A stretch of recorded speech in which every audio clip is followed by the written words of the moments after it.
The age-old question, what does it take to fit 35s on my 4Runner? Follow along as we install these massive meats on this brand new, beautiful 4Runner.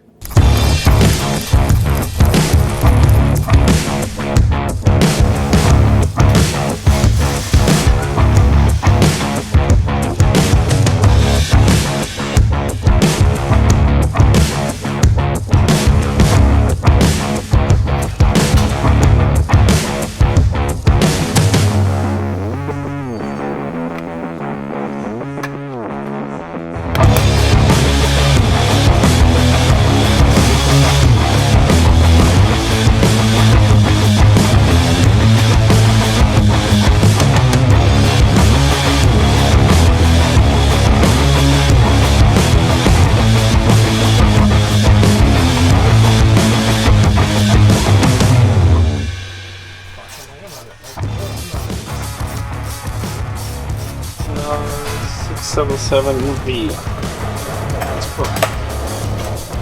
I gotta get a strike compressor. These things are like really tough. They won't fit in.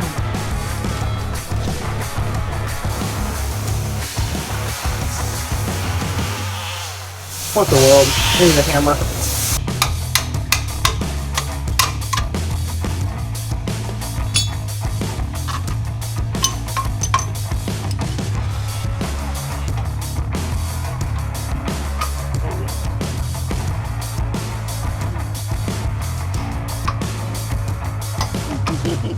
I'm gonna crush one. Let me put this in here. And we're gonna just pretend here. So there's no bushing in there. Since shock body is currently touching the mounting surface, how far is that hanging under it? Take it down. So we've got the 4Runner down on the ground for the first time, and we're just measuring ride heights on everything. As you can see, the whole back of this thing is still completely torn apart. To just do a quick recap, we've got the body lift all installed, and we had to take much of the interior apart to get access to these body mount bolts. Once you take the body mount bolts out, we're able to lift the body off the frame exactly 1 inch, slide the spacers and newer, longer bolts in, and now we've got to reassemble it all back together. So we've got the interior panels, we've got carpet, a bunch of extra trim pieces here to go back in. The suspension is all on, but we're not completely done. We put it down on the ground just to get a general idea as to what ride height is, and right now the rear suspension is about 2 inches taller than the front. We realize there's gonna be some saddling stuff that happens, but to us that differential is just a little bit too much. So these are the long travel Dobinson's rear 677 springs, which are advertised as a 3-inch lift if you've got 200 pounds. So although this client may add that weight in time, he doesn't have it right now. So we ordered the 675, which are just the straight 3-inch long travel rear springs, and hopefully Monday or Tuesday we're gonna slap those in, and that should bring the rear suspension down a little bit. That's really important because we wanna make sure with these adjustable control arms that not only do we set the wheelbase length, but we also get the rear drive shaft pinion angle correct. So I think that kind of sums up where we're at in the back. Like I said, we still have a few more things to do. Let's go talk about the front because there's still some things to do up there also. First, of course, the body lift is all done. I want to show you under the hood here because you may notice a couple little things that are different. As you can see right here, there's a little bit of a gap between the rad and this shroud that was originally there, because although this got a 1-inch body lift, we actually had to lower the rad back down to its original location, and those brackets came in the kit. So that worked out really well. Also, as part of this, we opted for a new washer bottle. Some kits have you relocate. This is a brand new bottle by Rego, and we actually had to cut this hole in here. It's all billet, it's all aluminum parts, and it is full right now with washer solvent. With that, it gives you the options for 2 different shock reservoir mounts. The shock reservoir mounts that we have installed currently stack the reservoir right on top of the frame, and they may be hard to access and difficult to see. because we've opted for this washer bottle, we can use these other Dobinson's brackets. And these brackets will actually mount the reservoir kinda like this. And so it's gonna be on the outside of the frame rail there. We're gonna make sure that the tire doesn't actually rub the reservoir there. But as long as it doesn't, I think it's a great location. It's easier to see them, and the knobs are a little bit more accessible so that if you need to adjust it, you can. Before we installed these shocks, we combed through the, I don't know where they are now, but Dobinson's fitting guide on their shocks, and they give you some base adjustment levels for the shocks. And when I'm talking about that, I'm talking about low speed, high speed, and rebound compression. And here's the chart that I'm talking about. 4Runner, low speed, high speed, rebound. And so we're talking about how many clicks and exactly where to set these at. It's a little bit easier to do it while they're still out of the 4Runner. So we've got those set appropriately: low speed compression, high speed compression, and rebound. The low speed and high speed compression adjustments are actually on the reservoir. The rebound is actually on top of it. I'll point that out for you so that you can see it. It is right there, way on top. There's another adjustment that can happen to these shocks that will also affect ride quality, and that is nitrogen pressure. Now, in that fitment guide, it says that you can set these anywhere from 130 to 200 PSI. And we definitely want this thing to be more comfortable and less performance oriented. It's gonna spend a lot of time on the street. And so we're gonna set these things right around 150 pounds of nitrogen. And I think that will be the optimal pressure for a balance of more comfort oriented, but still a good performing shock.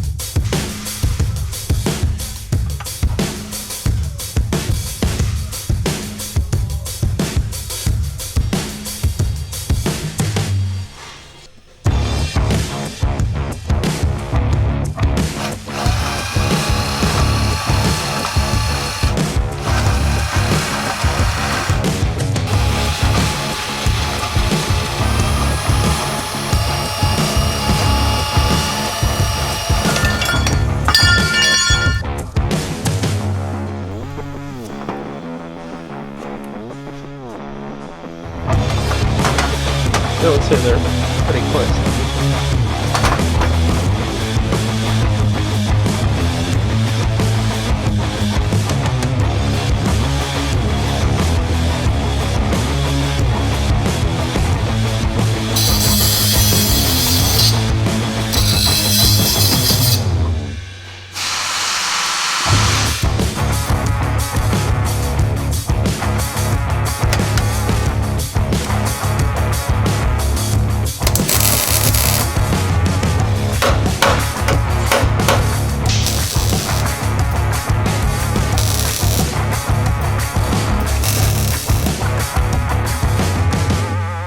So we've got the 4Runner on the alignment rack. Gabe just finished the alignment, but we still have this alignment ahead because I want to show you exactly kind of how that works and what we do there.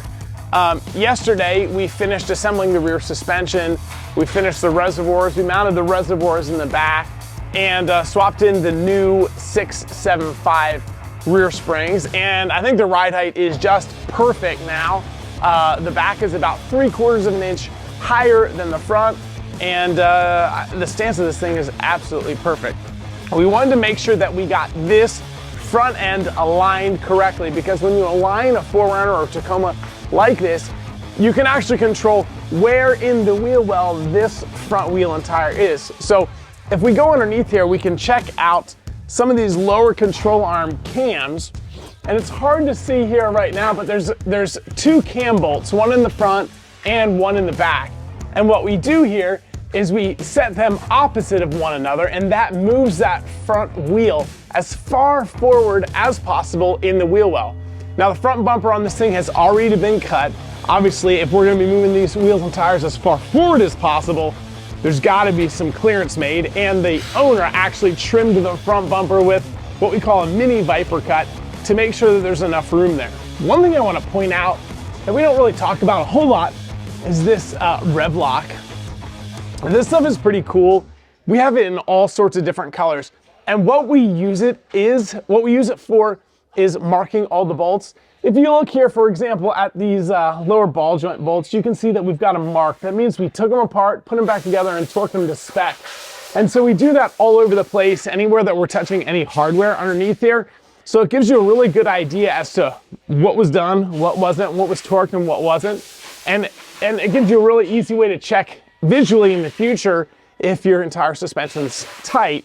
So right here this is divided into two different boxes. This is the before box, and this is the after box. The before box doesn't really mean a whole lot because that was the suspension as we assembled it over in the bay, not actually before when the vehicle was stock. Right here is where we got it set, and you really can't get a better alignment. We've got caster right perfectly in the spec, toe set at almost 0. We really try and aim for an OEM alignment. We try and meet the OEM alignment specifications whenever possible. I really like using SPC control arms because they allow us to hit this spec. When we're maxing out these cam bolts in the lower control arms, all of our adjustment then needs to happen with the upper control arm. And so that is what we did during the alignment to make sure that the alignment is perfect. Camber is perfect, as well as caster. You can just barely see the reservoir sticking out inside the rear there. Dobinson specifies that the reservoir gets buried kind of behind the rear bumper in that mud field. And so we modified this mud flap delete. This is made by ARC as well, so that you can just get into the high speed and low speed adjustment there really easy. But as you can see, we've got all the Metalcloak control arms. These are upper control arms, lower control arms, and track bar bolted into place. We use Dobinson's sway bar links, so those are in up here. We got these Perry Parts bump stops. Of course, these are the new 675 springs, which got ride height just about perfect. So we're coming down the home stretch. This thing's almost done. I'm excited to see this thing all flexed out.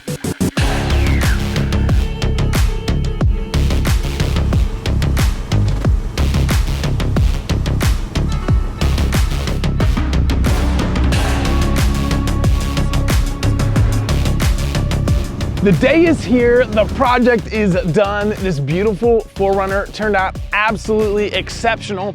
We just wrapped up articulating it on the forklift just to make sure we don't have any rubbing from the tires anywhere. All in all, we netted this thing right around 3.5 inches of lift in the front, and I would say just about the same in the back. Seems like the vehicle has the exact same rake that it had before, and I think the stance looks absolutely killer. Right around 3.5 inches lift, 35-inch Nitto Ridge grapplers, and these SCS wheels. These things are pretty cool. They're really negative. They have like a negative 25 millimeter offset, and it's a 9-wide wheel. So to make room for that, there was definitely some trimming that happened in the front here, and of course, the body mount chop that happened in the back. So just to do a quick recap of everything that we did, this is the Dobinson's MRR kit. We also did a Rego Fab washer bottle relocation. In the front, the only thing that we added were SPC upper control arms. In the back, we got a little bit more creative. We added Metalcloak control arms, both upper and lower, as well as a Metalcloak track bar. We complemented that track bar with a Dr. KDSS track bar bracket. The back is featuring Dobinson's long travel shocks and their 675 coils, I believe. We had a couple different ones that we routed through there. All in all, I think this thing turned out absolutely awesome. When we installed the kit, we made sure that we set the shock pressures to 160 PSI. They actually came packed with 80 PSI in them, so it really makes for a very predictable, dependable, and reliable vehicle when you're driving not only on the street, but off-road as well. Let us know in the comments section what you think about this build. Would you do the exact same thing? Would you do something different? Let us know in the comments. Be sure to follow us on all of our social channels, Facebook, YouTube, Instagram, and TikTok, because we're cranking out cool projects like this from in our shop every single day. Thanks for watching this video. Hope it was helpful. See you on the next one.